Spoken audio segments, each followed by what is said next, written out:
Había sobrevivido al invierno más largo de su vida, pero lo que encontró bajo la tierra helada no era solo calor, era la prueba que podía destruir al hombre que se lo había quitado todo. Cuéntanos aquí abajo en los comentarios desde qué ciudad nos escuchas. Dale clic al botón de like y vamos con la historia. Y si todavía no te has suscrito a este canal, hazlo ahora mismo. Ese botón de suscripción es lo que hace posible que estas historias sigan llegando hasta ti. Valentina Cruz lo contaría así, años después, cuando ya no le temblaba la voz al recordarlo. Todo comenzó el día que me echaron al invierno con un niño de 6 años en los brazos y la orden de no volver. Era diciembre de 1889 y las colinas de Cobre Rojo, Nuevo México, llevaban 3 semanas cubiertas de una escarcha que crujía bajo las botas como huesos rotos. Las minas de la compañía Hargrove perforaban aquellas colinas desde hacía 4 años, dejando a su paso un paisaje lunar de tierra removida, maquinaria oxidada y casas de madera que se inclinaban sobre sus propios cimientos como hombres rendidos. La región olía a azufre y a polvo mineral, y el viento del norte bajaba por las hondonadas cargado de un frío que no pedía permiso para entrar en los huesos. Valentina tenía 31 años y 2 herencias irrenunciables: la sangre apache de su madre, que le daba los pómulos altos y los ojos oscuros como obsidiana, y el apellido Cruz de su padre, mestizo de Sonora, que le había enseñado a leer y a desconfiar de los hombres que sonríen demasiado. Se había casado con Esteban Rojas a los 24 años, un minero honesto, de manos grandes y pocas palabras, que la quería con esa clase de quietud sólida que algunos confunden con indiferencia, y que en realidad es la forma más duradera del amor. Esteban llevaba 16 meses muerto, o más precisamente, llevaba 16 meses en el cementerio del condado, bajo una cruz de madera sin nombre, porque el carcelero dijo que no había obligación de marcarlos cuando no había familia que pagara la lápida. Había muerto de pulmonía en la cárcel de Mineral Wells, 6 semanas después de que el alguacil Drury lo arrestara por robo de material de la compañía Hargrove, una acusación fabricada sobre el vacío, sin más evidencia que la palabra de un capataz al que Esteban había denunciado por falsificar los registros de peso del mineral extraído. Los otros mineros lo sabían. Valentina lo sabía. Pero en Mineral Wells, el señor Preston Hargrove era la compañía, y la compañía era la ley, y la ley era lo que Hargrove decía que era. El abogado de oficio había durado 4 minutos en la sala antes de recomendar a Esteban que se declarara culpable a cambio de 6 meses. Esteban se negó porque era inocente. Le dieron 18 meses. No llegó al 6º. Valentina había intentado todo lo que una mujer puede intentar en un mundo diseñado para ignorarla. Fue al despacho del alguacil Drury con los papeles del caso. La puerta se cerró antes de que terminara la primera frase. Fue a ver al juez Cromwell, que la recibió de pie, sin ofrecerle asiento, y le dijo que el veredicto era firme y que las viudas de mineros no eran competencia de su tribunal. Fue a la iglesia metodista, donde el reverendo Aldgate le habló de la voluntad de Dios, con una amabilidad que sabía a puerta cerrada. Las mujeres del pueblo, las blancas, las que tenían maridos y casas y crédito en la tienda de comestibles, cruzaban la calle cuando la veían venir, como si el dolor de Valentina fuera contagioso, o como si su sangre india fuera el verdadero problema, que en Mineral Wells, en 1889, probablemente lo era. Había sobrevivido 16 meses trabajando en la lavandería de la señora Peck, planchando cuellos almidonados de los mismos hombres que habían mandado a su esposo a morir. Había criado a Mateo, su hijo de 6 años, en una habitación alquilada del tamaño de un armario, enseñándole a leer con un almanaque viejo, porque era lo único que tenían. Había guardado cada centavo posible, había aguantado cada insulto sin responder, había esperado con la paciencia que aprendió de su madre y que su madre llamaba aguardar como el desierto aguarda la lluvia. Pero en noviembre, la señora Peck vendió la lavandería al cuñado de Preston Hargrove, y el cuñado despidió a Valentina el primer día con una sola explicación. No queremos indias aquí.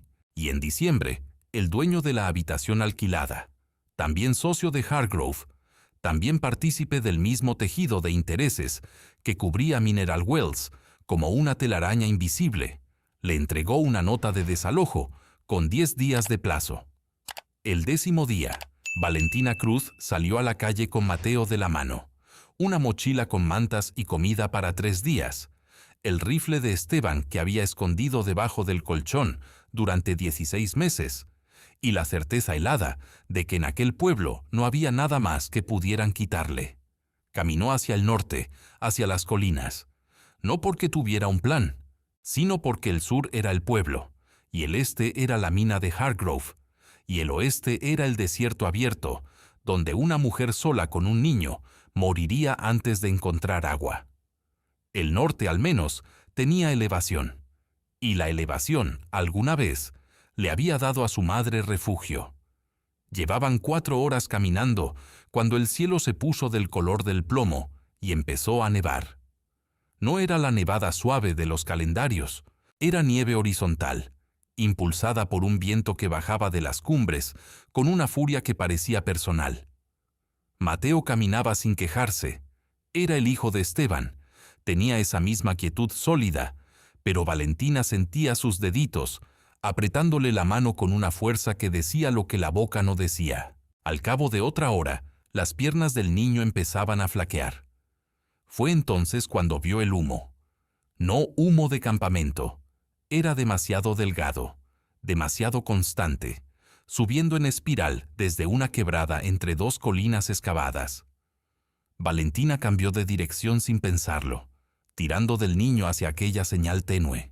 Bajaron por una ladera de roca volcánica negra, resbaladiza por la escarcha, hasta que el terreno se abrió en una especie de anfiteatro natural, protegido del viento por paredes de piedra, que alguien en algún momento había reforzado con vigas de madera. En el centro de aquel espacio, emergiendo de una grieta en la roca, había vapor. Valentina se detuvo. El calor llegó a su cara antes de que su mente procesara lo que estaba viendo. Una surgencia de agua termal, brotando silenciosa de la tierra, más caliente que cualquier estufa que hubiera conocido. Alrededor de la grieta, la nieve no cuajaba. El suelo era de tierra húmeda y musgosa, verde en pleno diciembre como una contradicción de la naturaleza. Y junto a la surgencia, casi oculta por la roca saliente, había una entrada, una caverna, con señales de haber sido habitada. Valentina miró a Mateo. Mateo la miró a ella con los ojos brillantes de frío y de algo que aún no era esperanza, pero que tampoco era rendición. Entraron. La caverna era más grande de lo que la entrada prometía. El calor de la surgencia termal llegaba hasta el interior a través de grietas en la roca, manteniendo la temperatura en ese umbral preciso donde el cuerpo deja de temblar y empieza a recordar que puede sobrevivir. Valentina esperó en la entrada, rifle en mano, hasta que sus ojos se adaptaron a la penumbra. Lo que fue encontrando, centímetro a centímetro, mientras avanzaba con Mateo pegado a su espalda, era un inventario de abandono deliberado. Alguien había vivido aquí y había salido, o lo habían sacado, sin poder llevarse todo.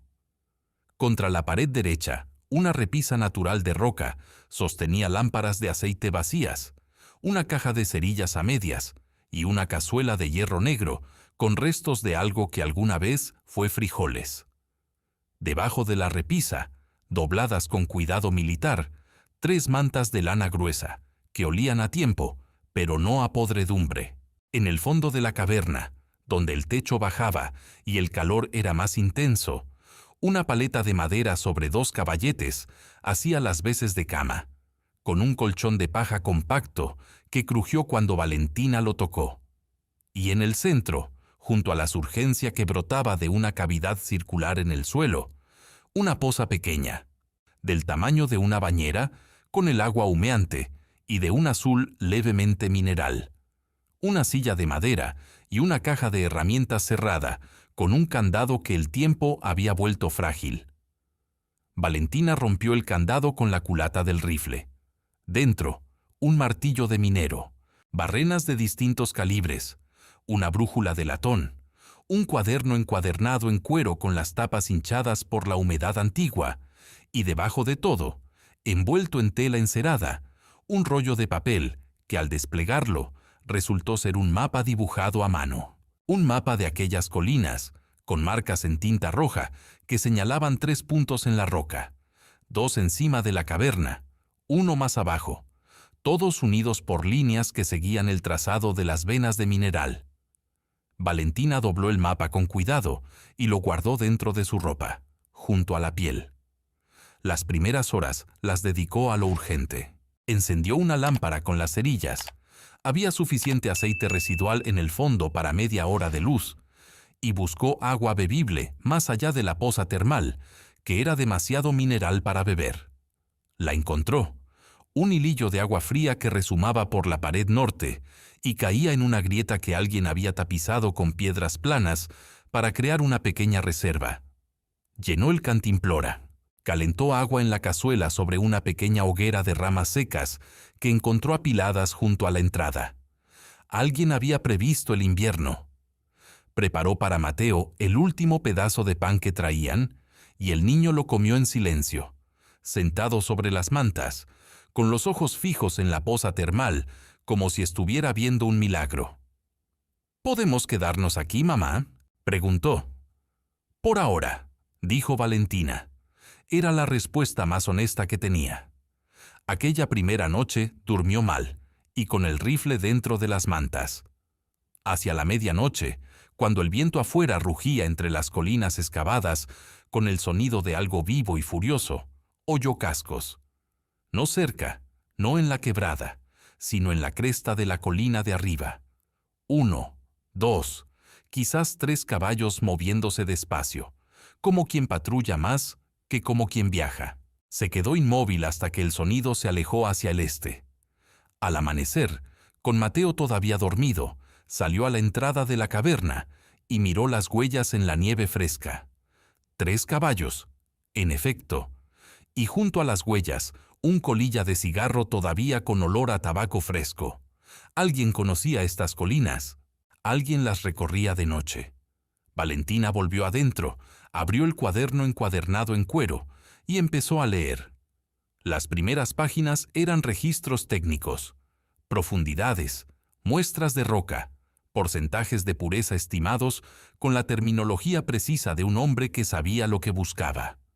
Beta Norte, 40 pies de profundidad, cobre de alta ley, estimado conservador 200 toneladas. Beta Sur, galería secundaria, plata nativa visible a simple vista. Las anotaciones técnicas daban paso, a mitad del cuaderno, a algo diferente. Una letra más apretada, más rápida, la letra de alguien que escribe con miedo de quedarse sin tiempo. 15 de octubre, 1886. Hargrove envió a sus hombres a ofrecerme precio de mercado por la concesión. Les dije que la concesión no está en venta. El hombre que llevaba la palabra se llamaba Drury. Era el alguacil del condado. Valentina se quedó muy quieta con el cuaderno en las manos. 22 de octubre. Me siguieron hasta Cobre Rojo. Tuve que esconder los documentos de la concesión y el mapa en la cueva antes de volver al pueblo. Si me pasa algo, que alguien encuentre esto. La cueva está en la quebrada de las 3 Piedras Negras, debajo de donde el vapor sube en invierno. 3 de noviembre. Me acusaron de robar material de la compañía. No tengo abogado. El juez Cromwell dice que el caso es claro. Mañana me llevan a Mineral Wells. Aquí terminaban las entradas. Valentina cerró el cuaderno. Sus manos no temblaban. Era una de esas cosas que el cuerpo decide cuando el dolor es demasiado grande para expresarse en temblores. Se vuelve quieto, como la superficie del agua antes de la tormenta. El hombre que había escrito ese diario había sido acusado falsamente de robar material de la compañía Hargrove. Había sido llevado a la cárcel de Mineral Wells. Su nombre no estaba en el cuaderno.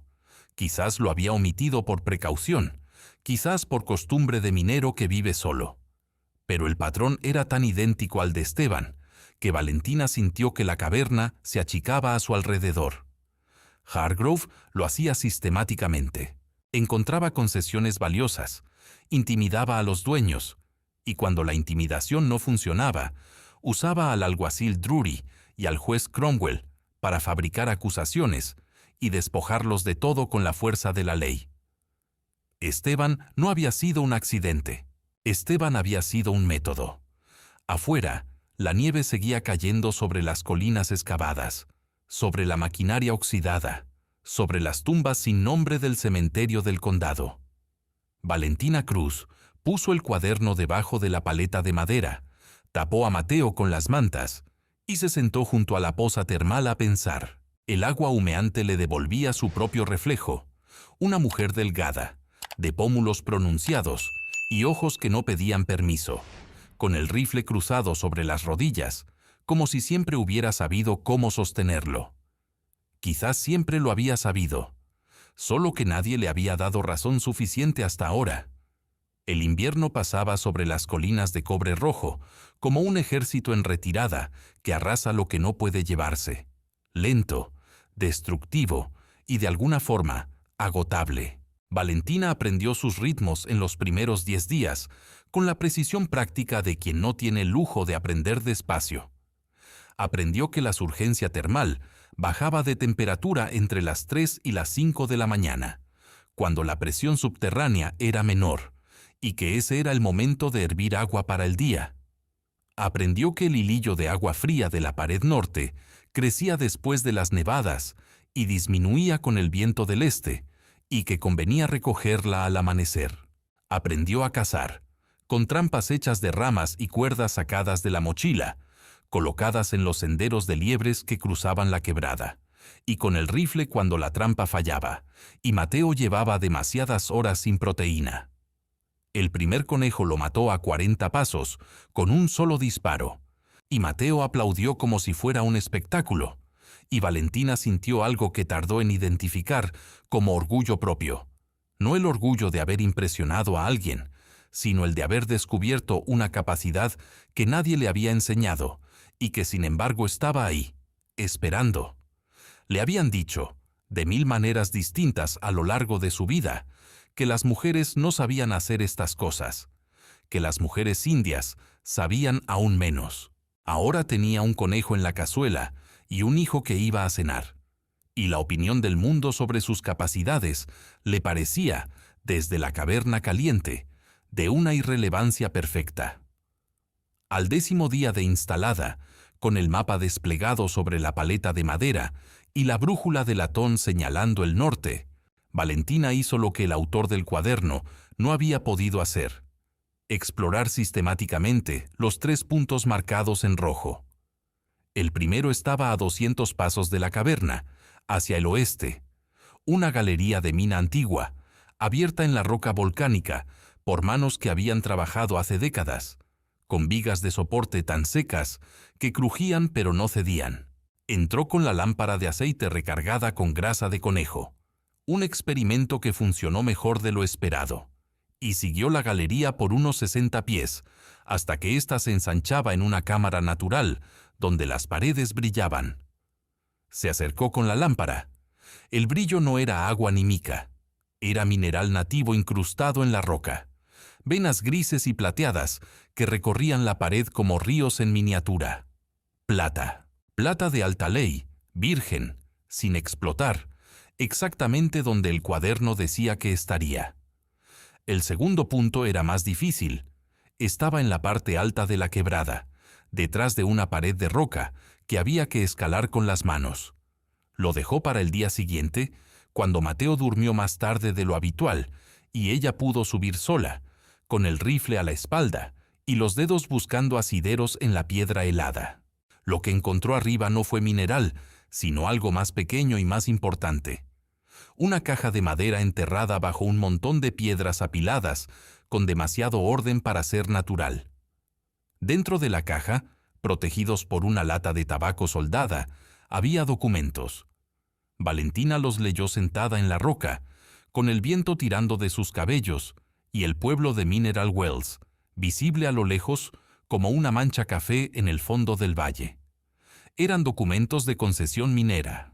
3 concesiones, con sus números de registro, sus fechas de emisión, sus medidas, sus propietarios originales, todos apellidos que Valentina no reconocía.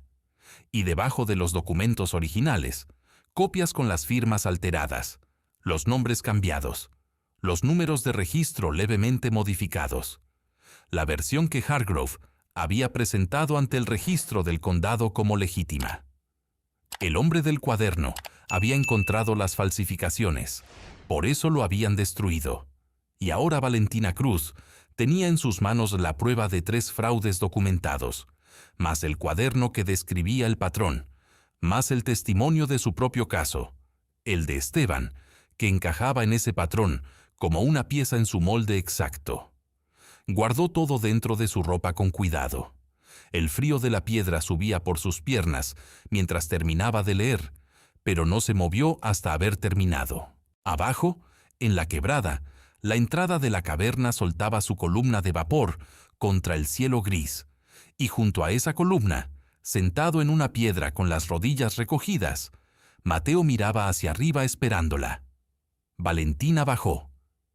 ¿Encontraste algo?, preguntó el niño, que tenía esa costumbre de los hijos de mineros de no preguntar lo obvio.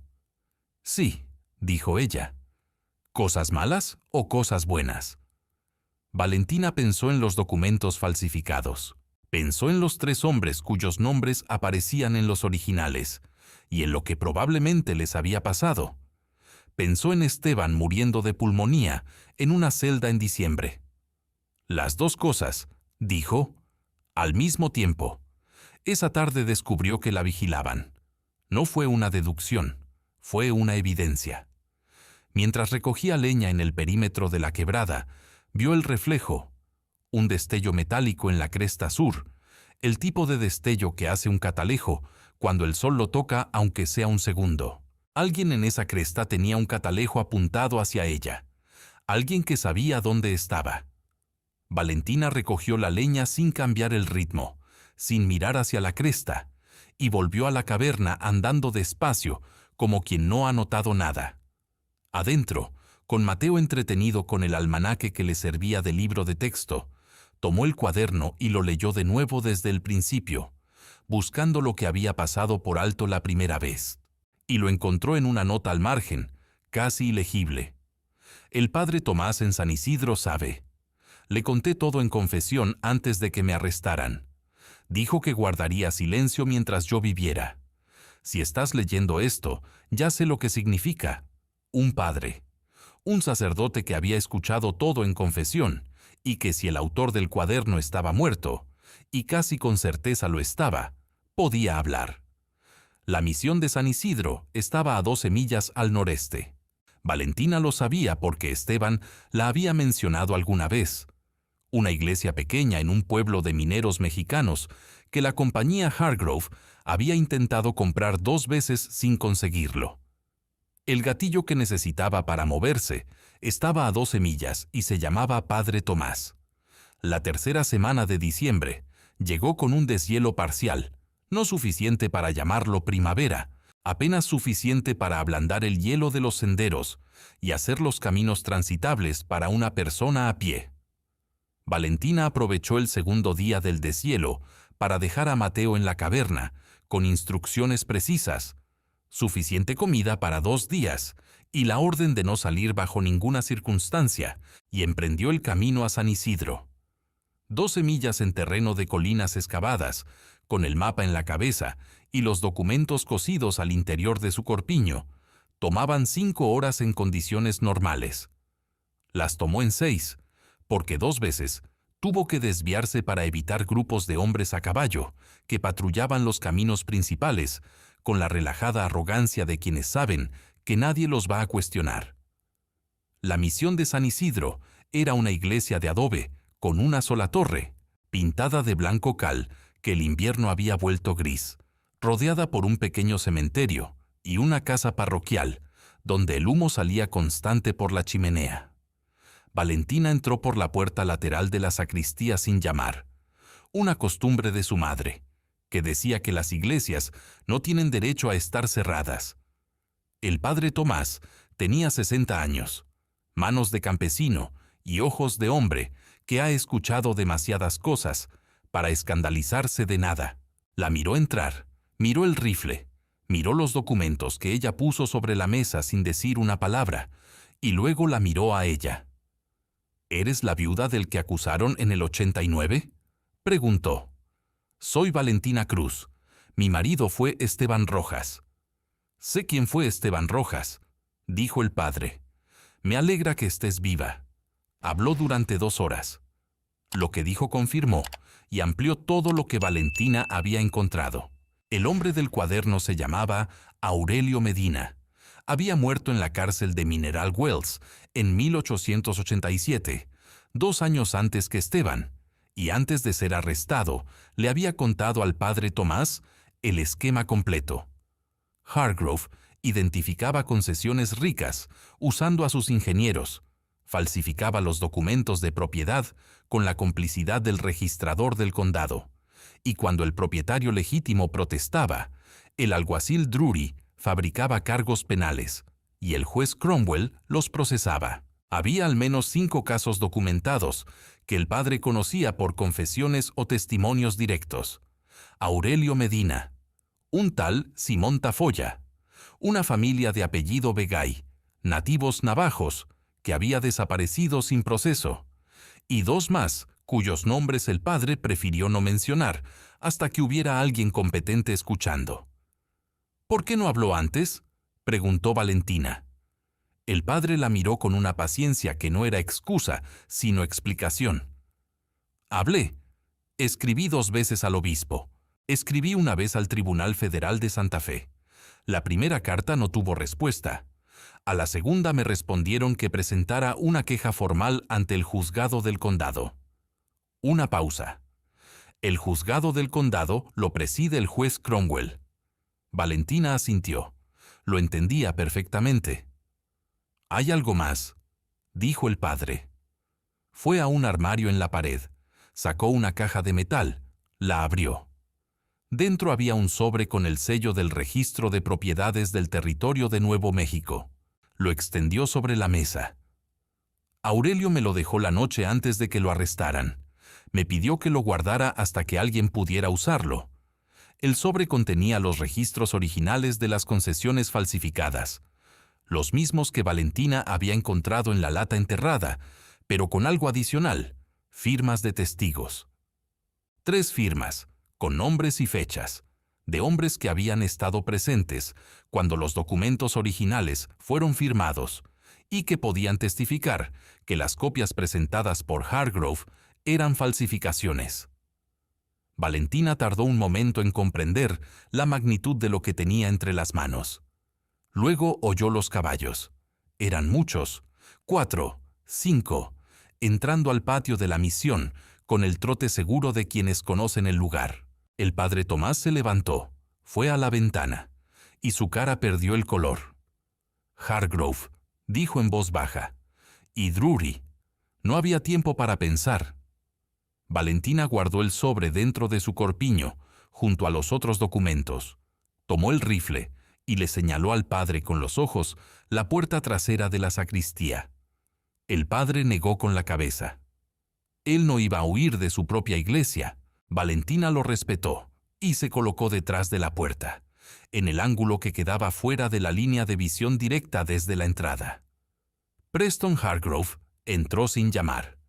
Era un hombre de 50 años, robusto, con las manos de alguien que en algún tiempo trabajó con ellas y ahora las reserva para firmar papeles y apretar hombros. Llevaba abrigo de lana fina y un bastón que no necesitaba para caminar. Detrás de él, el alguacil Drury, con la estrella de latón brillando en el pecho como una ironía. «Padre Tomás», dijo Hargrove con la cordialidad de un hombre que nunca ha dudado de que el mundo está de su lado. «Alguien vio a una india con rifle entrar aquí hace 2 horas. La viuda de Rojas, si no me equivoco». En esta iglesia no hay ninguna india, dijo el padre con la serenidad de quien lleva décadas practicando la calma como disciplina espiritual. Claro que no. Hargrove miró alrededor de la sacristía con esa mirada de propietario que toca las cosas con los ojos. Solo venía a recordarle, padre, que la donación anual de la compañía a esta misión vence en febrero, y que este año hemos considerado destinarla a la iglesia nueva de Mineral Wells, que tiene una congregación más establecida.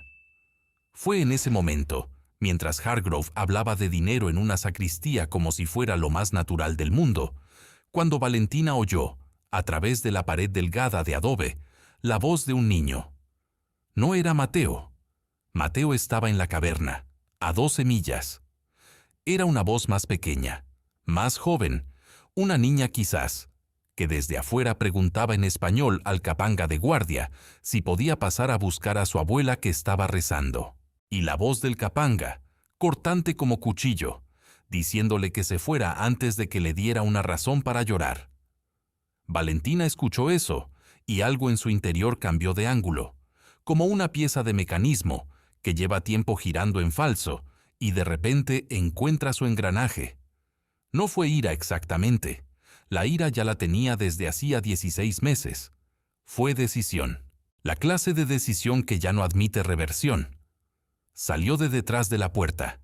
Hargrove la vio, y por primera vez en toda la escena, su cara perdió la cordialidad calculada.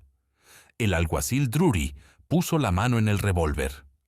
«No lo saque», dijo Valentina. Su voz era quieta como el agua de la poza termal.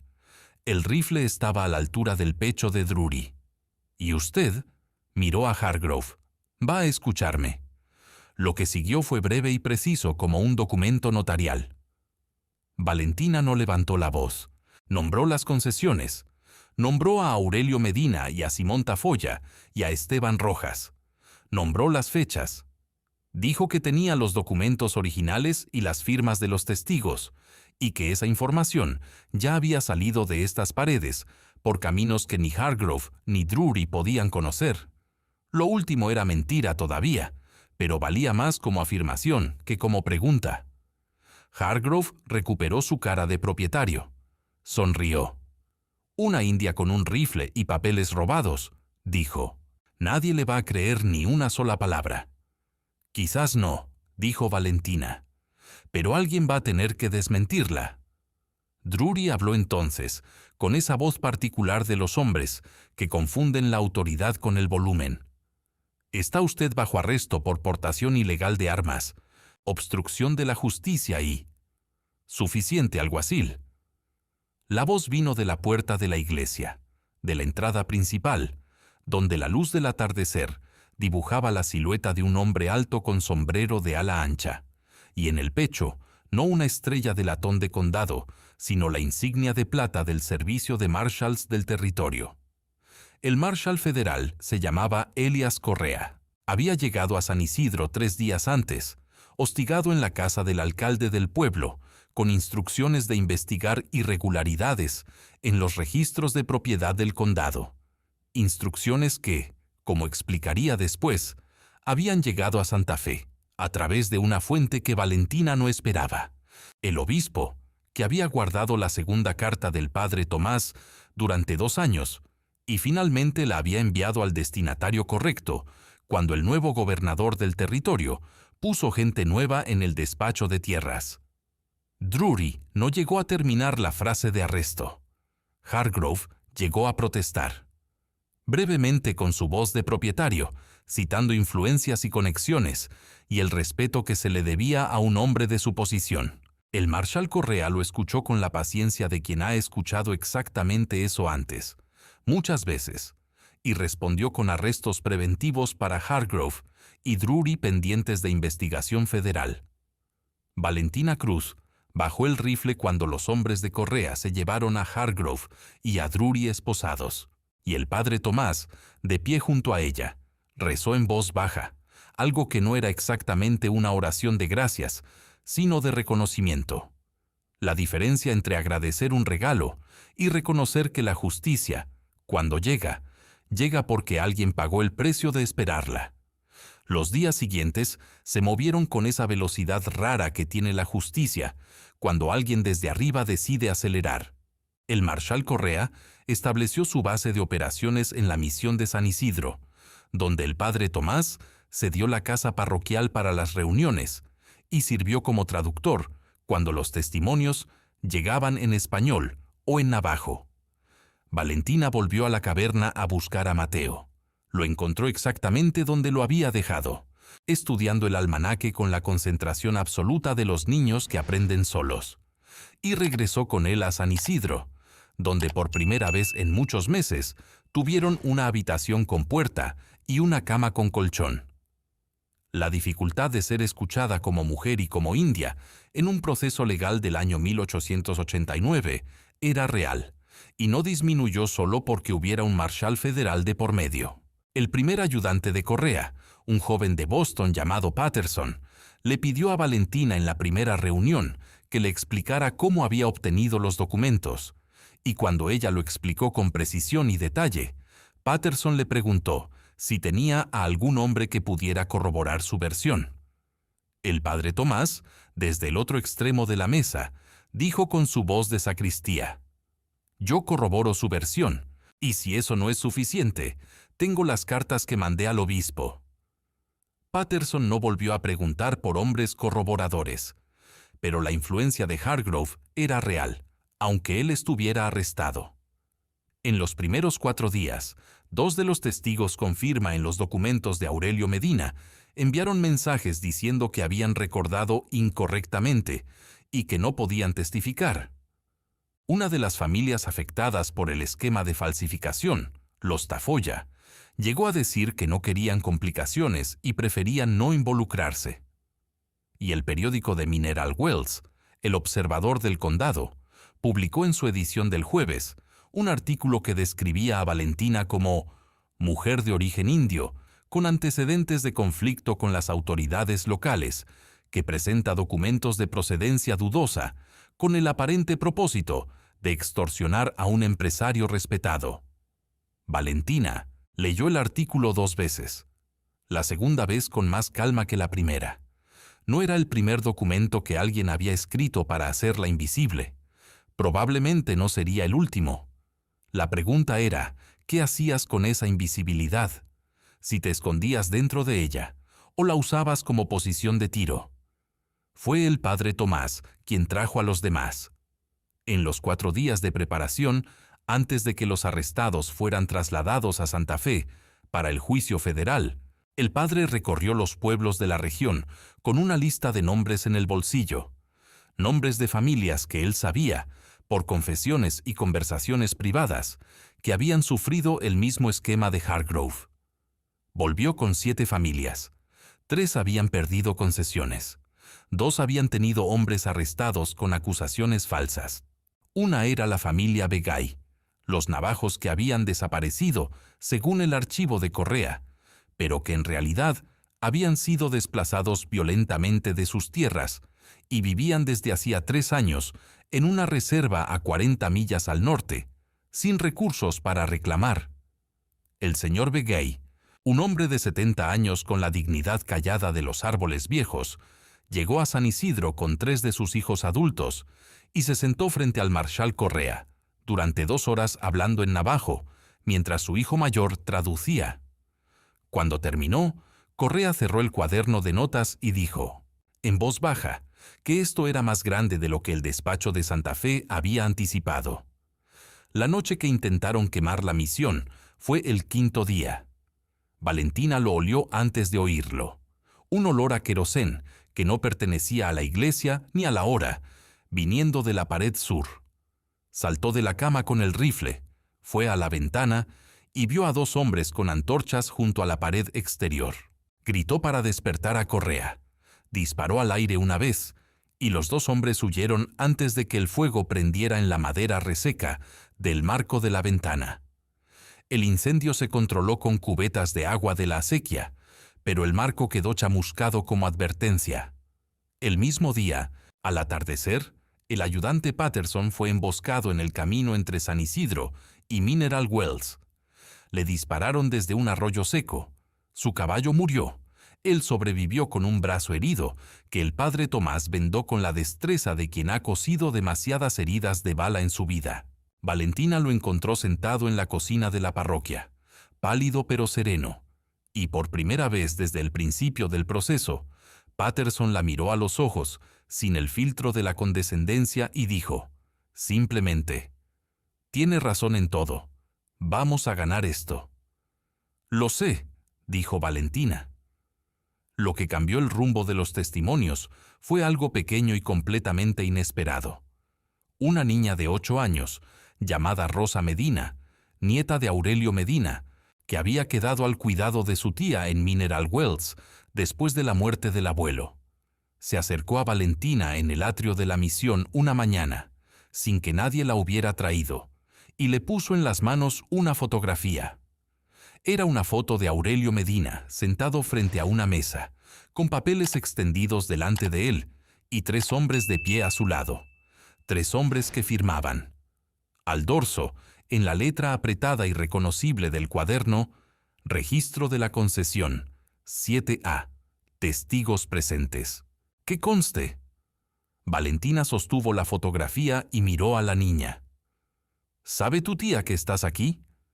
Me dijo que te la trajera, dijo Rosa Medina. Dijo que el abuelo habría querido. Esa noche, Valentina organizó con Correa la estrategia para el traslado a Santa Fe. Las evidencias estaban completas. El cuaderno de Aurelio Medina, los documentos de concesión originales con las firmas de testigos, la fotografía, los testimonios de 7 familias afectadas, el registro de los fraudes documentales que el propio registro del condado tenía en sus archivos si alguien se tomaba el trabajo de cotejar números de concesión. Los 3 testigos con firma que habían reculado volvieron a confirmar su testimonio cuando Correa les explicó que la alternativa era ser procesados por obstrucción, que el miedo a Hargrove era legítimo, pero que Hargrove estaba preso, y sus capangas también, y que la protección federal era real si la pedían. Salieron hacia Santa Fe al amanecer del 7º día, bajo un cielo despejado que por primera vez en semanas no amenazaba nieve. Santa Fe en enero era una ciudad que funcionaba a media velocidad, como todos los lugares donde el invierno es argumento suficiente para aplazar lo aplazable, pero el Tribunal Federal no aplazaba. El caso contra Preston Hargrove y el alguacil Thomas Drury fue calificado como prioritario por el juez del Distrito Territorial, en parte por la magnitud de los fraudes documentados, y en parte le confió Correa a Valentina en voz baja, porque el nuevo gobernador necesitaba demostrar que el territorio de Nuevo México podía gobernarse con algo parecido a la ley antes de la solicitud de estadía que se discutía en el Congreso. La ciudad los recibió con la indiferencia de los lugares grandes que están demasiado ocupados con sus propios asuntos para notar los de otros.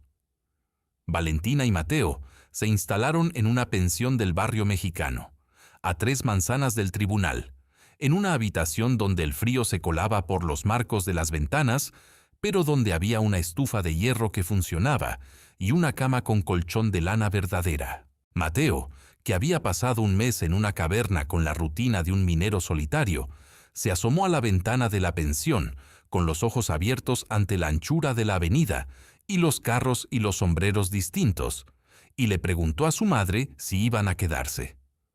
«Hasta que termine», dijo Valentina. El abogado asignado por el Tribunal Federal para la acusación era un hombre joven de nombre Sebastián Morales, nacido en Taos, hijo de familia de labradores, con 2 años de práctica legal, y la clase de energía que tienen las personas que todavía creen que el derecho sirve para lo que dice que sirve. Se reunió con Valentina durante 4 días seguidos, durante horas, y le hizo las mismas preguntas 20 veces, con variaciones distintas.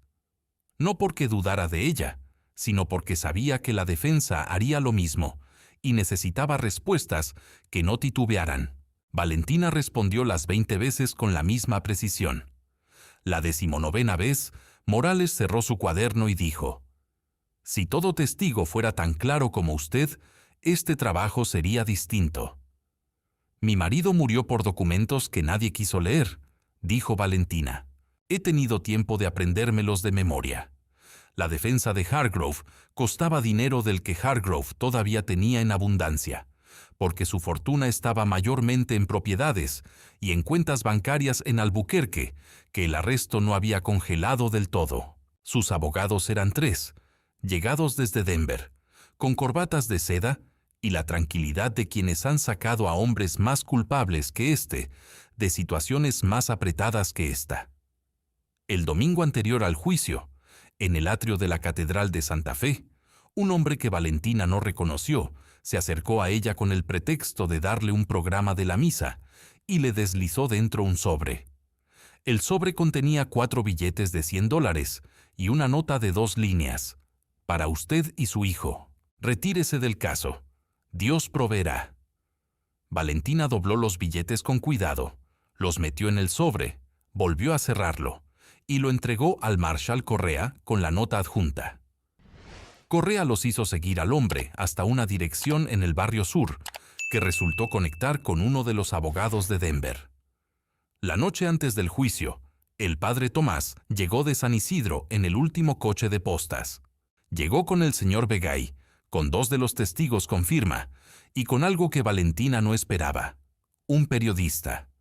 Se llamaba Arturo Vidal y escribía para La Voz del Territorio, un periódico en español con distribución en todo Nuevo México y partes de Colorado y Texas. El padre lo había contactado a través del obispo, que finalmente había decidido que 2 años de silencio eran suficientes. Vidal pasó esa noche entera en la pensión, tomando notas, mientras Valentina hablaba. No le pidió que simplificara nada, ni que tradujera los términos legales a algo más comprensible para el lector. Le pidió fechas, nombres y documentos. Valentina le dio todo eso, y también, porque él preguntó y ella creyó que valía la pena, la historia de Esteban. ¿Quién era? ¿Cómo trabajaba? ¿Cómo amaba? ¿Cómo murió? Vidal escribió sin interrumpir. A medianoche, Valentina apagó la lámpara y miró el techo de la pensión en la oscuridad. Mateo dormía a su lado con la respiración regular de los niños, que han aprendido a dormir en cualquier parte. Afuera, Santa Fe guardaba su silencio de invierno, y en ese silencio, Valentina pensó en Esteban, con la clase de tranquilidad que no es olvido, sino aceptación. La imagen de sus manos grandes y su quietud sólida, la certeza de que él habría hecho exactamente lo que ella estaba haciendo, y la conciencia de que ella lo estaba haciendo también por sí misma, por su propio nombre, por el derecho a ocupar espacio en un mundo que llevaba años pidiéndole que se hiciera invisible. Ya no iba a hacerse invisible, ni para Hargrove, ni para nadie. Al amanecer, se vistió, despertó a Mateo, y caminaron juntos hacia el Tribunal Federal, bajo un cielo rosado de enero, que olía a piñón quemado y a posibilidad. La sala del Tribunal Federal de Santa Fe era un rectángulo de adobe con techos altos, bancas de pino oscurecido por el tiempo, y 3 ventanas al norte que dejaban entrar una luz de invierno tan limpia y fría que cada objeto en la sala parecía grabado con precisión. Se llenó antes de las 9 de la mañana. Familias de las comunidades afectadas, algunos mineros de cobre rojo que habían venido en grupo, representantes del gobierno territorial, y en la banca trasera izquierda, con cuaderno abierto sobre las rodillas, Arturo Vidal. El juez se llamaba Warren, nombrado por la Administración Federal, sin vínculos con Nuevo México y sin inversiones en la minería territorial. Valentina lo observó entrar y ocupar su sitio con la atención con que uno observa el tiempo antes de una travesía larga, buscando señales de lo que vendrá. Los abogados de Denver empezaron con lo que tenían, una defensa basada en la descalificación. Los documentos eran irregulares en su origen. La cadena de custodia era deficiente. La principal testigo de la acusación era una mujer sin educación formal, de ascendencia india, con un historial de conflictos con las autoridades locales, que sugería sesgo y posiblemente motivación de venganza personal. Morales presentó los testimonios en orden.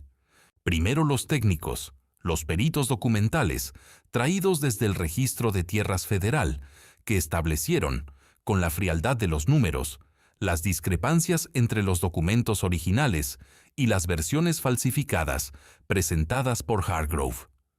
Luego el señor Begay, que habló durante 20 minutos en navajo, mientras su hijo traducía, describiendo el día en 1885 en que hombres armados llegaron a su tierra con papeles que nadie leyó en voz alta y una orden de desalojo que nadie explicó.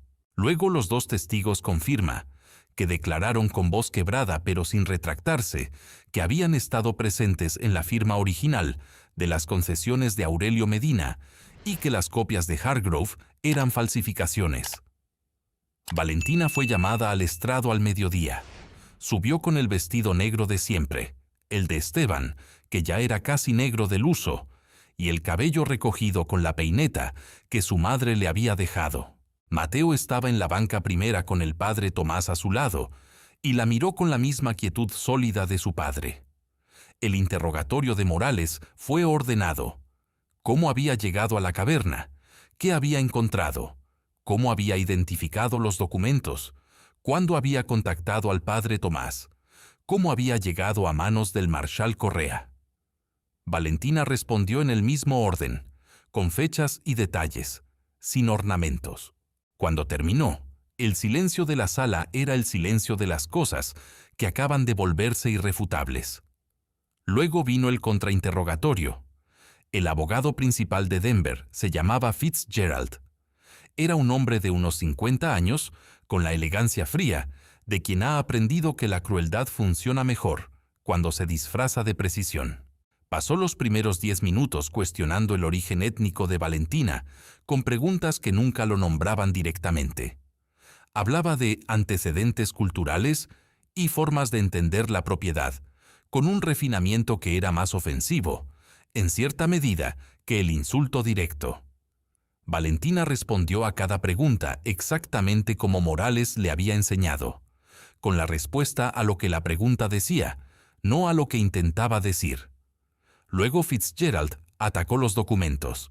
¿No era posible que los documentos encontrados en la cueva fueran ellos mismos falsificaciones, preparadas por alguien con interés en perjudicar a su cliente? ¿No era posible que el cuaderno del tal Medina hubiera sido alterado o directamente escrito por otra mano? No, dijo Valentina. ¿Puede probarlo? Los peritos que ya testificaron pueden probarlo, dijo Valentina. Eso es para lo que están. Fitzgerald hizo una pausa calculada. Señora Cruz, dijo, usted perdió a su esposo.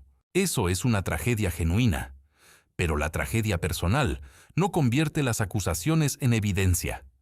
¿No es posible que usted, en su dolor, haya construido una narrativa conveniente que culpa a un hombre inocente? Era la pregunta que habían ensayado. Valentina la dejó terminar, esperó 2 segundos y respondió. Mi esposo murió en la cárcel de Mineral Wells el 15 de diciembre de 1888. Tenía 33 años.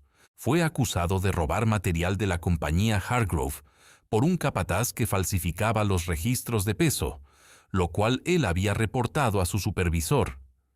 El alguacil Drury, que hoy está sentado en esa silla de la defensa, firmó la orden de arresto 4 días después de que mi esposo presentara la queja.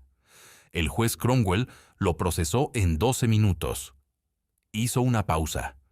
No construí una narrativa. Encontré los documentos que prueban el patrón. Son 2 cosas diferentes. La sala no aplaudió, pero el silencio que siguió tenía la textura del aplauso. La crisis llegó cuando Fitzgerald presentó una declaración firmada por el registrador del condado, el mismo que había procesado las concesiones falsificadas, afirmando que los documentos originales en manos de la acusación eran en realidad copias tardías, creadas después del registro de Hargrove, y por lo tanto inválidas como evidencia de fraude previo. Era un movimiento de último minuto, preparado en los días previos al juicio, diseñado para crear la duda suficiente en el jurado. El juez Warren Pidió tiempo para revisar la declaración. La sala se agitó con el rumor de los que entendían lo que eso significaba. Fue entonces cuando se abrió la puerta del fondo. El hombre que entró tenía unos 40 años, con el traje de un contador y la cara de alguien que ha tomado una decisión a un costo alto y ha decidido no arrepentirse. Se llamaba Charles Hargrove. Era el sobrino de Preston Hargrove y llevaba en las manos una carpeta de documentos que, según le explicó al alguacil de la sala con voz perfectamente estable, contenía los libros de contabilidad internos de la compañía Hargrove, con las fechas exactas de cada falsificación de concesión, los nombres de los empleados que las ejecutaron y el conocimiento y aprobación explícita de Preston Hargrove en cada caso. El motivo, explicaría Charles Hargrove ante el juez Warren en los 20 minutos siguientes, era simple. Su tío había intentado incluirlo en el esquema 2 años antes.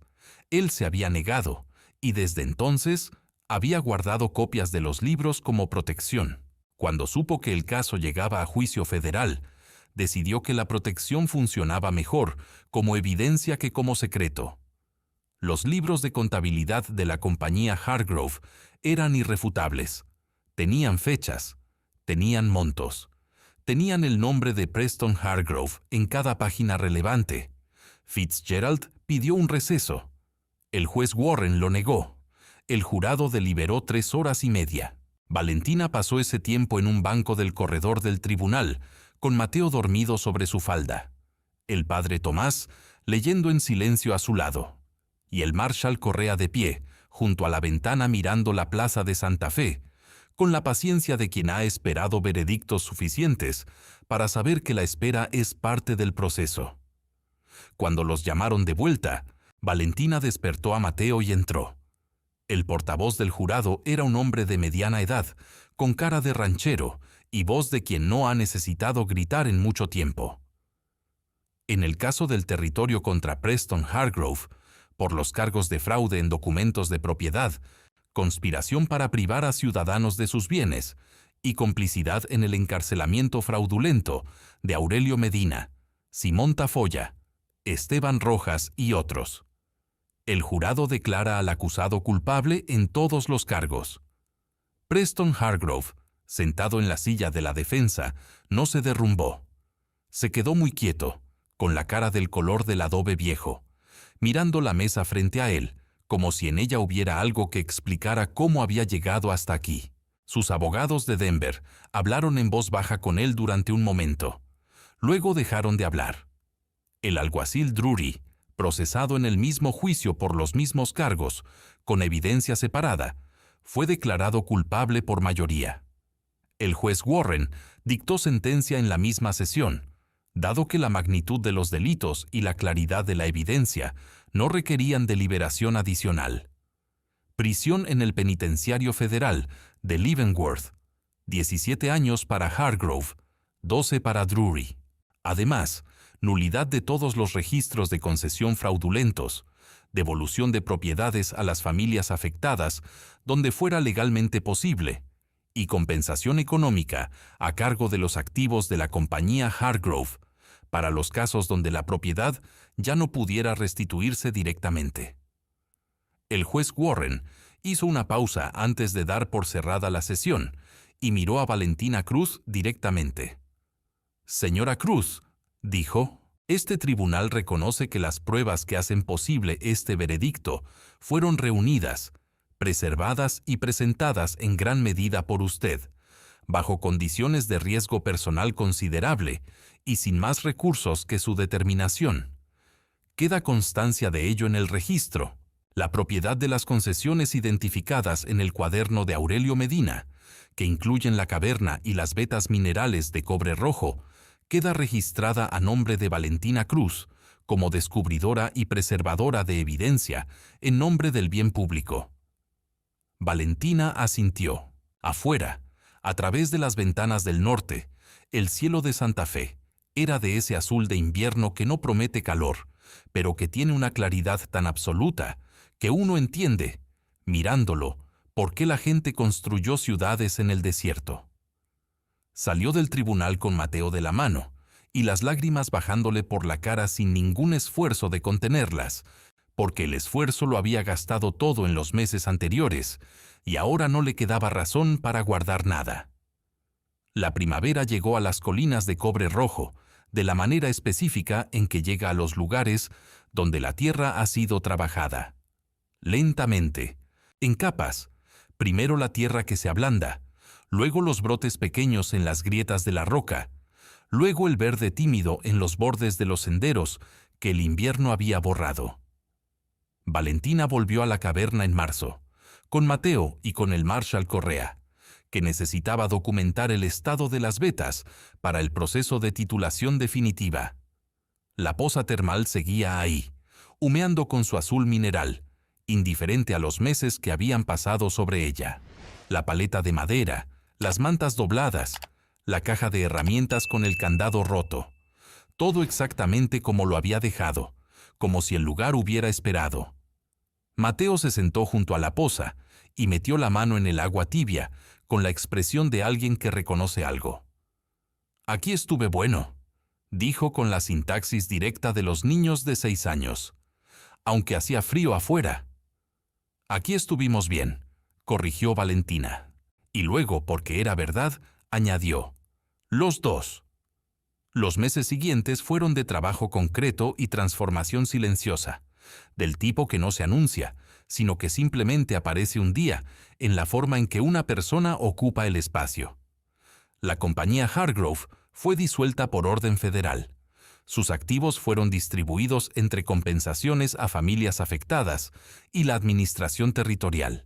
Valentina recibió la titulación formal de la concesión minera en abril, firmada por el registrador federal, un nuevo registrador, designado por el gobernador, después de que el anterior fuera procesado por complicidad. Contrató a 2 mineros de la región para comenzar la exploración sistemática de las vetas, acordando con ellos una participación en los beneficios en lugar de salario fijo, porque había aprendido de Esteban que los hombres trabajan diferente cuando trabajan para sí mismos. La Veta Norte resultó ser exactamente lo que el cuaderno de Aurelio Medina había prometido: plata de alta ley, en cantidad suficiente para sostener una operación modesta, pero estable durante años. No la hizo rica de la noche a la mañana, que es como la gente sin paciencia entiende la riqueza. La hizo independiente, que es como la entendía Valentina. Construyó una casa pequeña sobre la quebrada, con adobe y madera de pino, con ventanas que miraban al norte, donde en invierno podía ver la nieve en las cumbres. La cueva siguió siendo parte de la propiedad.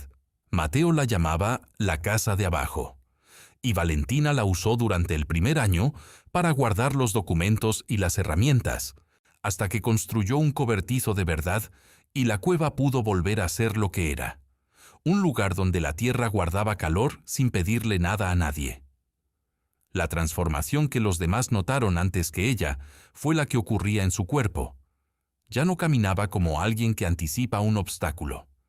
Ya no bajaba los ojos cuando alguien la miraba demasiado tiempo. Ya no reducía su presencia en los espacios compartidos con la habilidad aprendida de los que han tenido que hacerse invisibles para sobrevivir. La señora del pueblo que años antes le había cruzado la calle empezó a saludarla por el nombre cuando coincidían en la tienda de comestibles, y Valentina le devolvía el saludo sin calidez extra ni resentimiento extra, solo con la ecuanimidad de quien ya no necesita nada de esa persona en particular. El impacto del juicio fue más amplio de lo que Valentina había calculado cuando todavía estaba en la caverna con los documentos dentro de la ropa. El artículo de Arturo Vidal en La Voz del Territorio fue reproducido por 3 periódicos de Denver y 1 de El Paso, y luego, con modificaciones y traducciones parciales, llegó a publicaciones en Ciudad de México y en San Antonio. El gobernador del territorio, que necesitaba el caso para argumentar a favor de la estadidad ante el Congreso, lo citó en 2 discursos públicos. El Registro de Tierras Federal revisó los procedimientos de verificación para concesiones mineras en todo el suroeste, agregando requisitos de testigos independientes que el caso Hargrove había demostrado como necesarios. Una ley. Su caso había movido, en parte, una revisión legal. No era exactamente lo mismo que una ley, pero se acercaba suficientemente para que el padre Tomás lo llamara así cuando se lo mencionó en una carta a finales de verano, y Valentina decidió que el padre tenía razón en el espíritu de la cosa, aunque no en la letra. En el otoño de ese año, Valentina escribió una carta al obispo con la propuesta de establecer un fondo de asistencia legal para familias mineras sin recursos en el territorio. El obispo respondió con interés. El marshal Correa conectó la propuesta con el nuevo despacho del procurador territorial. El padre Tomás ofreció la misión de San Isidro como sede para las primeras reuniones. Sebastián Morales, el abogado joven de Taos, ofreció 2 días al mes de asesoría gratuita. Nada de eso ocurrió rápido. Las cosas que importan rara vez ocurren rápido. Pero ocurrieron, y Valentina aprendió que la diferencia entre iniciar algo y completarlo no era talento ni suerte, sino la disposición a aparecer cada semana.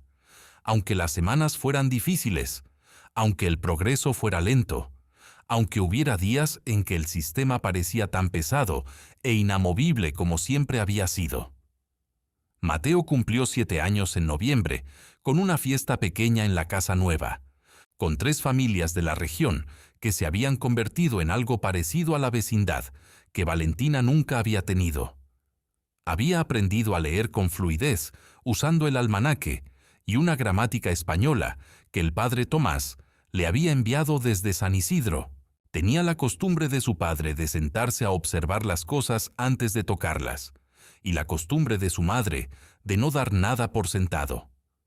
Una tarde de noviembre, con el sol bajando sobre las colinas excavadas y el humo de la casa subiendo recto en el aire quieto de otoño, Valentina salió a sentarse en la piedra grande junto a la entrada de la quebrada. La misma piedra desde donde, 9 meses atrás, había visto el reflejo del catalejo en la cresta sur y había entendido que la vigilaban. La piedra estaba fría, pero el sol todavía alcanzaba a calentarla un poco antes de desaparecer. Las colinas de cobre rojo tenían una belleza que solo la adversidad te enseña a ver. No la belleza suave de los valles fértiles o los prados con agua, sino la belleza dura y precisa de los lugares donde la tierra ha sido trabajada desde dentro, donde la roca guarda minerales que llevan millones de años esperando a que alguien los encuentre. Un paisaje que parecía hostil hasta que aprendía sus ritmos, y entonces parecía el único lugar posible. Esteban lo habría amado. Valentina lo amaba por los dos. Había perdido al hombre que la quería con quietud sólida, la tierra en que habían planeado envejecer, el trabajo que la mantenía, la habitación alquilada, la invisibilidad que al menos garantizaba que nadie la lastimara activamente. Había perdido casi todo lo que una persona puede perder sin perder la vida. Y en el proceso de reconstruir desde la piedra volcánica y la poza termal y el cuaderno de un hombre muerto, había encontrado algo que no sabía que buscaba. La certeza de que era exactamente quien necesitaba ser, en el lugar donde necesitaba estar, haciendo lo que necesitaba hacer. Nadie le había enseñado eso. Nadie se lo podía enseñar. Era de esas verdades que solo se aprenden viviéndolas, a un costo que uno no elegiría pagar si supiera de antemano cuánto vale. El sistema había sido construido para que mujeres como ella no ganaran, para que mujeres indias, pobres, sin hombres que hablaran por ellas, sin educación formal, ni conexiones ni dinero, aceptaran cada injusticia como si fuera clima, inevitable, impersonal, parte del orden natural de las cosas. Y durante mucho tiempo, Valentina había sobrevivido dentro de ese sistema, haciendo exactamente lo que el sistema esperaba, haciéndose pequeña, guardando silencio, aplazando. Pero el sistema no contaba con la cueva, no con esa cueva en particular, con lo que la cueva representaba, el lugar fuera del alcance del sistema, donde una persona puede recuperar las dimensiones reales de sí misma. Valentina había entrado a la cueva como una mujer huyendo del frío. Había salido, semanas después, como alguien que había recordado quién era. El sol desapareció detrás de la cresta sur. Las colinas tomaron ese color violeta de los atardeceres de noviembre en el desierto alto, y las primeras estrellas empezaron a aparecer con la precisión puntual que tienen en la altitud. Valentina se levantó, se sacudió el frío de los huesos y volvió adentro, donde Mateo la esperaba con el almanaque abierto sobre la mesa y una pregunta sobre las constelaciones que llevaba guardando desde el mediodía. Tenía respuestas, tenía tiempo, tenía tierra propia, bajo un cielo que no le pertenecía a nadie. Era suficiente, era más que suficiente, era todo. Si esta historia de valentía y justicia te llegó al corazón, suscríbete ahora al canal. Ese botón de suscripción es lo que hace posible que estas historias sigan existiendo y llegando hasta ti cada semana. No te pierdas las próximas.